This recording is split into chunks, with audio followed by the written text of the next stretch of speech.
After 3 years of enduring my girlfriend and her entitled, wealthy family treating me like a burden, I thought I could prove my worth with the ultimate surprise trip. But what happened instead left me stunned, humiliated in front of everyone, and completely changed how I see her and her family. 3 years I've been with this girl. 3 years of enduring her family treating me like some burden they're forced to put up with. And I finally thought I had something that would prove them wrong. Man, was I mistaken. Let me start from the beginning so you understand why I'm so livid. Nova's family has serious wealth. The real deal. Her father owns several investment properties, and her mother gets a fresh BMW every couple of years. Meanwhile, I'm working tech support. Good job, but nothing spectacular. I rent a small one-bedroom that's tidy, but hardly impressive by their standards. Right from the start, her relatives made it obvious I wasn't worthy. Her brother Ryder constantly made snide remarks about how I probably shopped at bargain stores, while her mom Arlene had this condescending way of asking about my career that sounded like she was inquiring about my criminal record. Nova seemed different initially, or so I believed. She claimed money didn't matter to her, that she appreciated how genuine I was compared to her college boyfriends. But gradually, I began noticing things.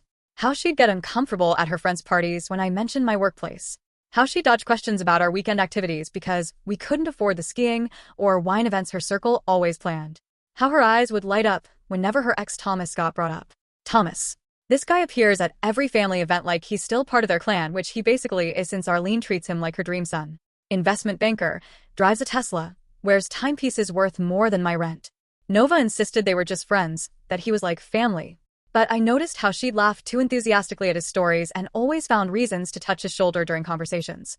6 months back, I decided I'd had enough. Not that I planned to end things with her. Absolutely not. I was going to demonstrate that I could offer her something none of these spoiled brats could. Nova had been obsessed with Japan's cherry blossom season since university.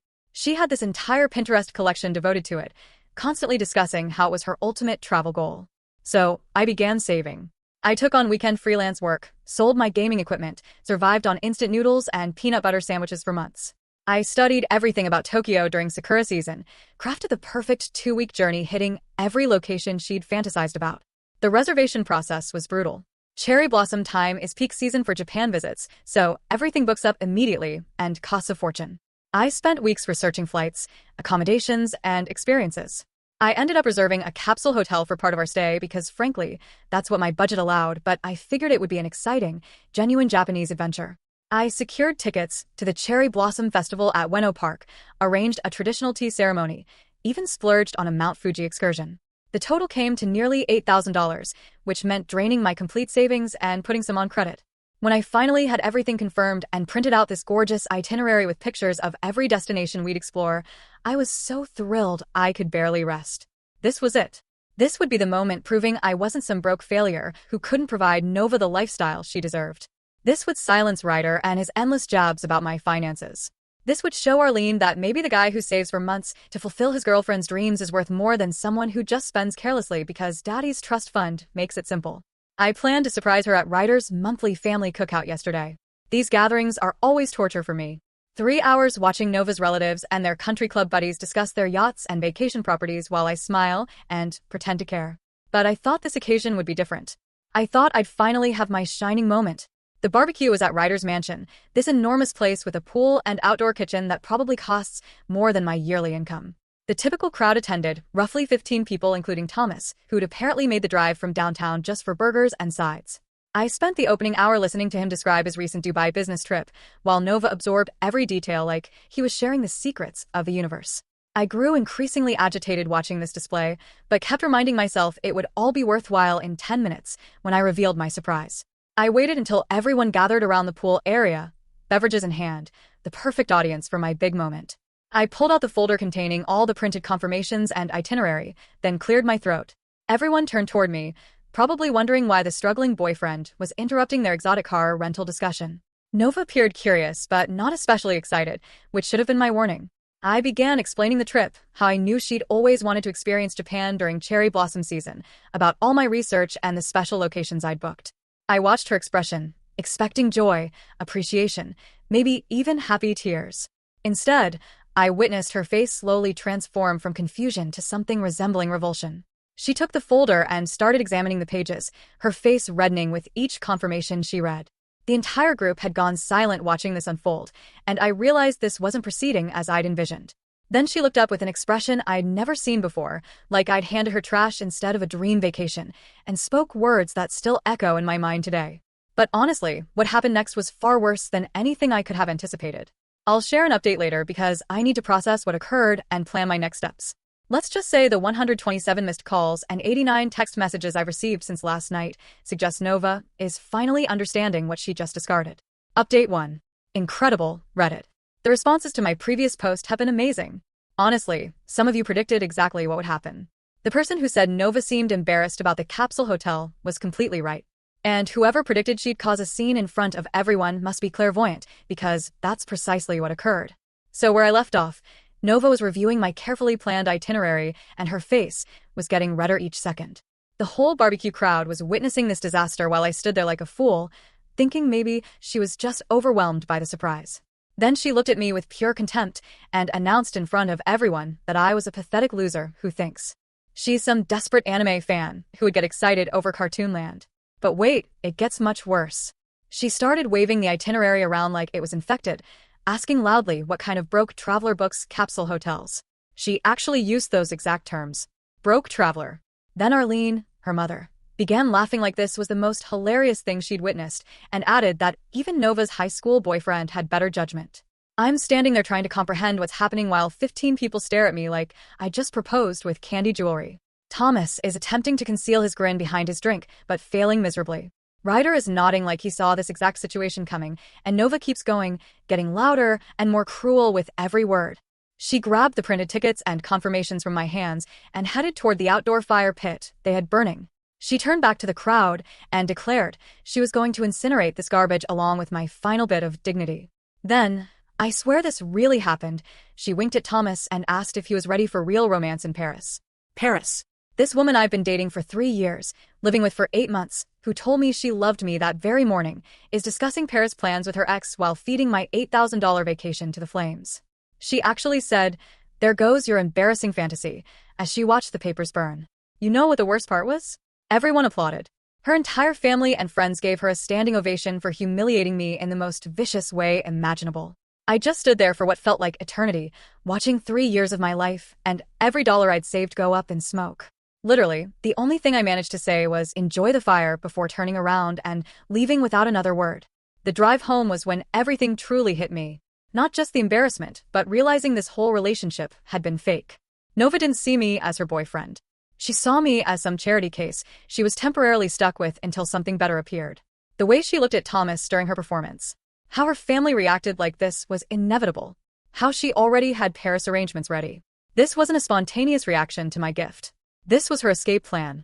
I returned to her apartment around 9 p.m., and Nova wasn't there, which honestly was a relief because I needed thinking time.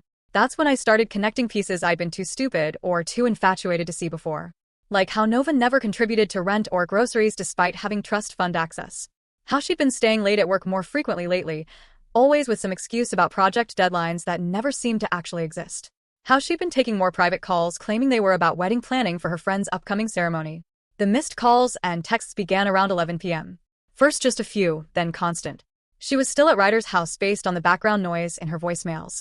From what I could gather, the party had shifted into celebration mode after my departure. Apparently, Thomas had been planning to ask her to Paris for weeks, and my disastrous surprise had given them the perfect opportunity to make their reunion public. But here's where it gets interesting, and why I'm not some heartbroken victim sobbing into my pillow. See, while I was driving home and processing this betrayal, I wasn't just feeling sorry for myself. I was getting angrier and angrier. And anger makes me extremely focused. Because the thing Nova and her entitled family don't know about me is that while I might work tech support, I'm exceptionally good at what I do. Really good. Over the past 3 years, I've been the technology specialist for their entire circle. I've configured Nova's laptop and cloud storage. I've repaired Arlene's tablet and taught her banking applications. I've helped Ryder with his home network and security setup. I've fixed Thomas's phone problems during family dinners. I've been the friendly neighborhood computer expert who solves everyone's issues and never requests anything except basic respect. What none of them realized is that being the tech support person means you discover a lot about people's digital existence. You observe their browsing patterns, saved passwords, backup systems, online accounts. You understand how their devices synchronize and where their important data is stored. Most people have awful digital security and trust the IT person completely because, hey, he's just some harmless geek dating Nova, right? The voicemails continued through the night. Nova alternating between trying to justify herself and getting defensive when her explanation sounded ridiculous even to her. She kept saying I should have known better than to plan something so embarrassing, that I should have realized she would never want to stay in a capsule hotel. That I was trying to impose some weird fantasy on her that had nothing to do with who she actually is. In one message, she actually claimed she was trying to spare me from further embarrassment by ending things publicly, like she was doing me a service. In another, she insisted Thomas had been offering to take her to Paris for months, and she kept declining out of loyalty to me. But after my stunt tonight, she realized she deserved better than someone who would try to make her look foolish in front of her family. But the final few messages were different. Those started around 3 a.m., and the tone completely shifted.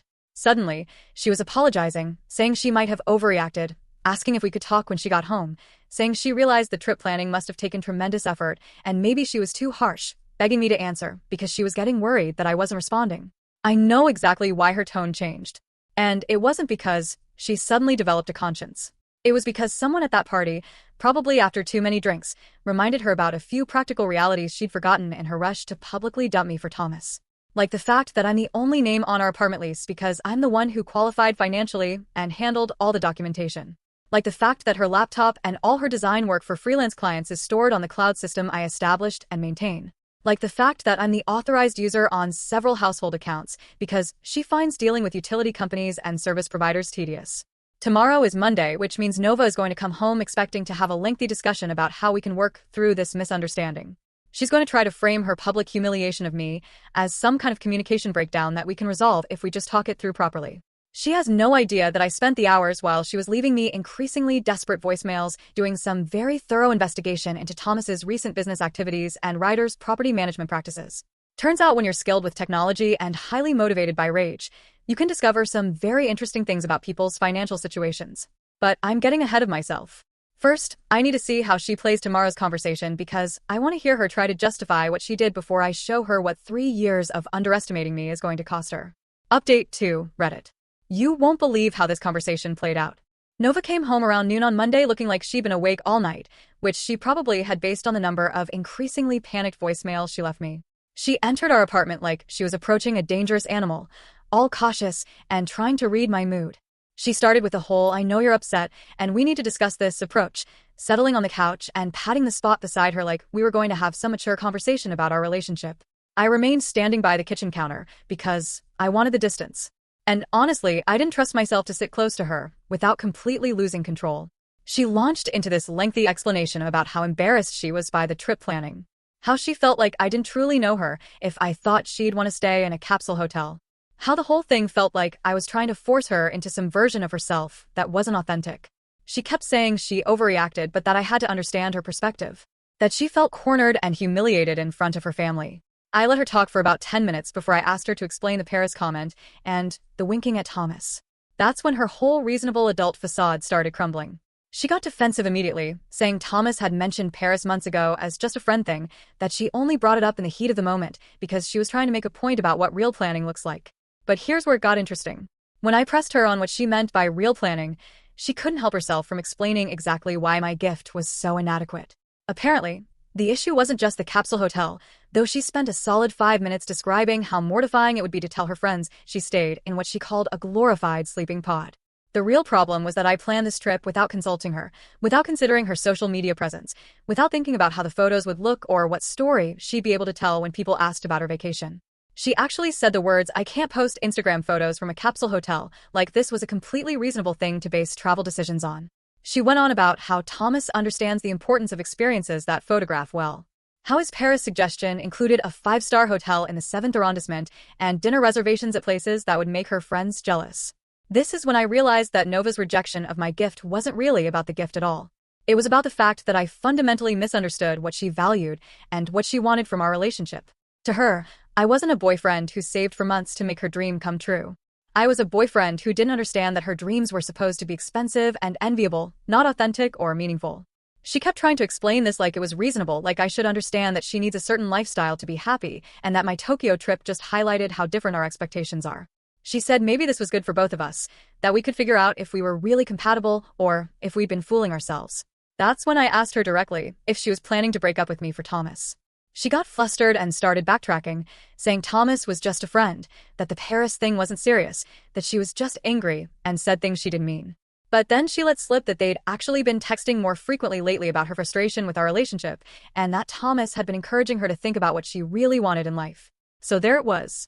My girlfriend of 3 years had been using her ex as a relationship counselor, complaining to him about me, and letting him convince her that she deserved better. The public humiliation at the barbecue wasn't a spontaneous reaction to my gift. It was her exit strategy that Thomas had been coaching her toward for months. I told her I needed some time to process everything she'd said, and that maybe she should stay at her friend Annabelle's place for a few days while we figured out what we wanted to do. She immediately started panicking, asking where she was supposed to get her work files, how she was supposed to access her client projects, what about all her stuff in our apartment. That's when I calmly reminded her that all her important files are stored in the cloud system I set up and manage. That most of her mail comes to our address, which is only in my name, and that several of our shared accounts are in my name because she never wanted to deal with the paperwork. I suggested she might want to start handling some of those adult responsibilities herself since she's reevaluating what she wants from life. She started getting really agitated at this point, demanding to know if I was threatening to cut off her access to things out of spite. I told her I wasn't threatening anything, just pointing out that she might want to think through the practical implications of whatever decision she was going to make about our relationship. But here's what Nova didn't realize during our long conversation. While she was explaining to me why my gift was so inadequate and why Thomas's approach to romance was superior, I was mentally cataloging every detail she gave me about their texting relationship and their Paris plans. And while she was getting increasingly upset about the practical aspects of potentially moving out, I was already 3 steps ahead on exactly how those practical aspects were going to play out. See, what I discovered during my Sunday night research session wasn't just interesting information about Thomas's business dealings. I found out that his investment firm is currently under scrutiny from their compliance department for some questionable client recommendations, and that Ryder's property management company has been cutting corners on safety inspections to maximize profits from his rental units. But more importantly, I learned that Nova's freelance design business, which she's been building while living rent-free in my apartment, has been using the business license and tax structure I helped her set up 2 years ago. The same business license that lists my address and has me as the registered agent because she found the paperwork too boring to handle herself. After she left for Annabelle's place that evening, I made a few phone calls. First to our landlord, giving him a heads up that I might be the only tenant going forward and asking about the process for removing someone from the lease who was never officially on it anyway. Then to the utility company, since everything is in my name, letting them know I might be scaling back services. But the most important call was to Nova's biggest client, a boutique marketing firm that's been giving her consistent work for the past 8 months. I introduced myself as the registered agent for her business and explained that due to some changes in her business structure, they might want to verify that their current contracts and payment arrangements are going to be honored going forward. Turns out they'd been having some concerns about Nova's recent responsiveness and delivery times. They were very interested to learn that her business registration and client management systems might be experiencing some disruptions. Nova called me around 10 p.m. completely frantic. Apparently, her client had reached out asking for clarification about her business status and whether their upcoming projects were secure. She was demanding to know what I'd said to them and accusing me of sabotaging her career out of spite. I told her I was just being responsible about my legal obligations as the registered agent for her business, and that if she wanted to handle her own professional relationships going forward, she should probably start by handling her own business registration. She's been calling and texting nonstop since then, alternating between fury and panic. But I'm not answering anymore because I'm busy preparing for the final phase of this situation. Tomorrow, I'm meeting with Thomas directly, not to fight or cause a scene, but to have a conversation about his role in destroying my relationship and his plans for Nova's future. Because what he doesn't know yet is that his investment firm's compliance issues are about to become much more complicated. And Nova's financial situation is about to become much more precarious. They wanted to humiliate me in front of everyone. They wanted to prove that I'm not good enough for their world. Well, they're about to learn exactly what the quiet IT guy has been capable of all along. Final update, Reddit. I promised you a satisfying conclusion, and holy hell did I deliver. The last week has been absolutely wild, and I'm still processing everything that went down. Shout out to everyone who said I should document everything and use my IT skills strategically. You guys were spot on about how this was going to play out. So I met with Thomas on Wednesday at a coffee shop near his office. I wanted to see this investment banker Prince in person and have a real conversation about his role in destroying my relationship. He showed up looking exactly like you'd expect. Expensive suit, fancy watch, that confident smirk that rich guys wear when they think they're untouchable. He started by trying to be all diplomatic, saying he never meant for things to get so messy, that Nova had been unhappy for months, and he was just being a good friend by listening to her complaints. But when I pressed him on whether a good friend encourages someone to publicly humiliate their boyfriend, his whole reasonable act fell apart pretty quickly. He told me I should be thanking him for helping Nova realize what she actually wanted in life before we wasted any more time together. He said some people are just meant for different lifestyles and that he was doing me a favor by showing Nova what real romantic gestures look like. Then he actually had the nerve to suggest that maybe this would motivate me to work harder and improve my financial situation. That's when I decided to share some of the research I'd done about his investment firm. I mentioned that I'd noticed some interesting patterns in their client recommendations and wondered if his compliance department was aware of how many clients had been steered toward high-risk investments that coincidentally generated higher commissions for Thomas personally. His smug expression disappeared really fast when I started reciting specific client names and portfolio details. He demanded to know how I had access to that information. And I calmly explained that when you're the IT guy who fixes everyone's computers and phones, people tend to leave their business emails and documents accessible without thinking about it. I told him I wasn't planning to do anything with the information I'd gathered. But I thought he should know that his digital security practices were pretty sloppy for someone in his position, especially since his upcoming Paris trip with Nova would probably be expensive, and he'd want to make sure his income stream stayed reliable. He tried to threaten me, saying I was playing with fire by accessing confidential business information, but I reminded him that I'd never accessed anything illegally. I'd simply been observant during the many times I provided tech support for his devices when he visited Nova's family. If he'd been more careful about logging out of accounts and securing his files, that would have been his choice to make. By the time our conversation ended, Thomas looked significantly less confident about his Paris plans. I suggested he might want to focus on his professional situation before making any major romantic commitments, especially ones that might require explaining expensive vacations to compliance investigators. But dealing with Thomas was just the warm-up act. The real satisfaction came from watching Nova's situation unravel over the rest of the week. Remember how I mentioned that Nova's freelance design business was registered using my address with me as the agent? Well, it turns out that when you're no longer living at the registered address and the agent is no longer willing to accept legal documents on your behalf, business operations can get very complicated very quickly. Nova's biggest client, already concerned about her recent reliability issues, decided they needed more stable contractor relationships for their upcoming projects. When they couldn't get clear answers about her business status and discovered that her registered address was in dispute, they terminated her contract and demanded return of the advanced payments they'd made for work she hadn't completed yet. Her other clients started asking similar questions when they couldn't reach her at her business address, and her email responses became increasingly frantic. Turns out, when your entire professional setup depends on systems managed by someone else, you're pretty vulnerable when that relationship ends badly. But the real kicker came when Nova tried to move back in with her family temporarily while she figured out her living situation. Apparently, Ryder's rental property empire, which I'd also done some research on, had been generating nice profits by cutting corners on safety inspections and maintenance requirements. I happened to mention to a friend who works for the city's housing inspection department that I'd noticed some concerning patterns in maintenance records for certain rental properties and provided him with the addresses of several units that might benefit from thorough safety reviews. Funny how quickly rental income disappears when you actually have to bring properties up to code and pay for all the repairs you've been deferring. Ryder suddenly wasn't so enthusiastic about supporting Nova financially while she got back on her feet. And Arlene, who had been so entertained by my public humiliation. Well, it turns out that when you rely on your IT-savvy daughter's boyfriend to manage all your digital accounts and device security, losing that tech support can be really inconvenient, especially when you're not exactly tech literate yourself and start falling for every phishing email and malware download that comes your way. I'm not saying I did anything to compromise her devices, but I'm also not providing free tech support anymore to people who think humiliating me is entertaining. If she wants to figure out why her tablet keeps showing pop-up ads and her email account keeps getting hacked, she can pay someone else to fix it. The desperate calls and texts I mentioned from Nova have continued all week, but the tone has shifted dramatically. She's no longer trying to justify what happened or explain her relationship with Thomas. Now, she's begging me to help her salvage her business, demanding that I restore her access to client files and threatening legal action if I don't cooperate with her attempts to get her life back on track. But here's the beautiful part. I haven't actually done anything illegal or even unethical. I've simply stopped providing free services to people who treated me like garbage. I've withdrawn the financial and technical support that I was giving out of love and generosity for 3 years. I've stopped being the helpful IT guy who fixes everyone's problems and asks for nothing in return except basic human decency. Nova keeps screaming about how I'm destroying her life out of spite. But I'm not destroying anything. I'm just not building her life for her anymore. There's a difference, and she's finally learning what that difference costs. Thomas hasn't called me back since our coffee meeting, but I heard through mutual connections that his firm's compliance department has been asking some very pointed questions about his recent client recommendations.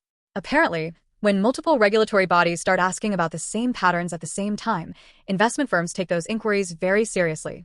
As for their Paris trip, well, let's just say that when you're potentially facing professional sanctions and your girlfriend's income has completely collapsed, romantic getaways become much less feasible. Nova sent me one final text yesterday that perfectly summed up how little she understood about our relationship. She wrote that she couldn't believe I was being so vindictive over one mistake, that she never thought I was the type of person who would try to ruin someone's life over hurt feelings. One mistake. 3 years of using me for financial support, technical services, and emotional labor while complaining about me to her ex behind my back was one mistake. Publicly humiliating me in front of 15 people and burning my dream gift while announcing her plans to run off with another man was one mistake. I wrote back and told her she was absolutely right. She never did think I was the type of person who would stand up for himself. That was her mistake. And now she gets to live with the consequences of underestimating the guy who spent 3 years making her life easier while she took him for granted. The apartment is quiet now, just me and my thoughts and the peace that comes with finally understanding my own worth. I'm not heartbroken anymore. I'm not angry anymore. I'm just done with people who think kindness is weakness and generosity is stupidity. Oh, and I booked that Tokyo trip for myself. Cherry blossom season, here I come. And I'm staying in whatever hotel I want because it's my money and my dream, and I don't need anyone's approval to make it happen. Sometimes the best revenge is just stopping being useful to people who don't appreciate you. Turns out that when you've been holding someone's entire life together behind the scenes, they notice pretty quickly when you stop.